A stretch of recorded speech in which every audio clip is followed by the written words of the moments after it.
আজকে হাসিনা পালায় গেছে।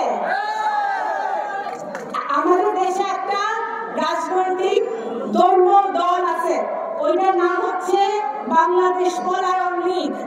ওই পলায়ন লীগের নেত্রী হচ্ছে হাসিনা। হাসিনা এখন কোথায় আছে? ভারতে। কিন্তু তারপরেও আমাদের বাংলাদেশ জাতীয়তাবাদী দলের সারা বাংলাদেশে এই সমাবেশ হচ্ছে। কেন হচ্ছে? কারণ 6 মাস চলে গেছে, পলায়ন লীগ দেখা যায় না, দৃশ্যমান পলায়ন লীগ দেখা যায় না, কিন্তু এখনো ষড়যন্ত্র চলছে। 6 মাস চলে গেছে, জিনিসের দাম কমে না কেন? আমাদের দুই পাশের বাজার মার্কেট, জিনিসের দাম কমে না কেন? 6 মাস চলে গেছে, সিন্ডিকেট ভাঙতে পারেন না কেন? 6 মাস চলে গেছে, একটা শেখ পরিবারের একটা লোককে আপনারা ধরতে পারেন না কেন? এরা পালালো কিভাবে? যারা গুলি অর্ডার দিছে, শিশুদেরকে টার্গেট করে হত্যা করছে, আপনারা জাতিসংঘের রিপোর্ট দেখছেন। গত 15 বছরে যারা খুন করছে, গুম করছে, আয়না ঘরে মানুষকে অত্যাচার করছে, তারা এখনো প্রফেসর ইউনূসের চারপাশে ঘুরপাক খাচ্ছে। এই জন্য বাংলাদেশের এখনো কোনো উন্নয়ন হচ্ছে না। সংস্কার করবেন আপনারা, ভালো কথা। সংস্কার সবচেয়ে আগে বাংলাদেশ জাতীয়তাবাদী দল, জিয়া পরিবার সবচেয়ে আগে বাংলাদেশের মাটিতে সংস্কার শুরু করেছিল 19 দফা দিয়া।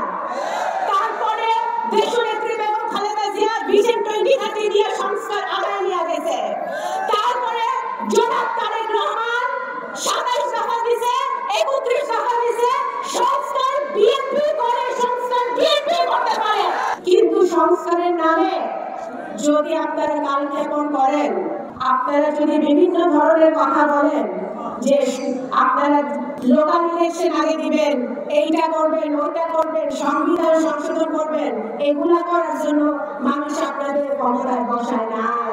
15 কোটি মানুষ এতদিন অত্যাচারে ছিল, কথা বলতে পারে নাই, প্রতিবাদ করতে পারে নাই, খুন হয়েছে, গুম হয়েছে। এদের বিচার এই মাটিতে হইতে হবে। শেখ হাসিনার বিচার এই মাটিতে হইতে হবে। যারা খুনের অর্ডার দিছে, ঘুমের অর্ডার দিছে, ঘুম করছে, ঠান্ডা মাথায় গুলি করে মানুষ মারছে, তাদের বিচার এই মাটিতে হইতে হবে। তারেক রহমান সাহেবের একটাই কথা, বাংলাদেশের জনগণের পাশে জাতীয়তাবাদী দলের নেতাকর্মী থাকতে হবে। হাসিনা যখন পালায় গেছিল, 2 দিন বাংলাদেশের সরকার ছিল না।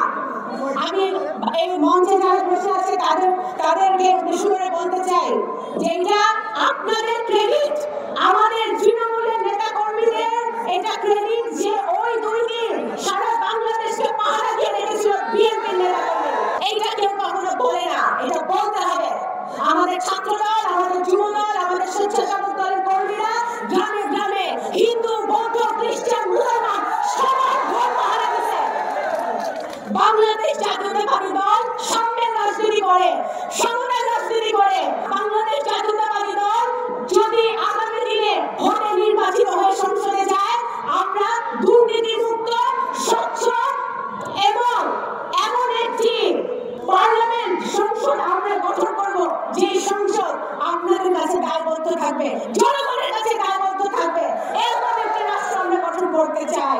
ইনশাআল্লাহ আমরা সেই দিকে আগাচ্ছি। রাত্রেবেলা আওয়ামী লীগ আপনাদের ফোন দেয় যে এখন আমরা তোমাদের সাথে আসতে চাই, এখন জয় বাংলা ভুলে গিয়ে জিন্দাবাদ করতে চাই।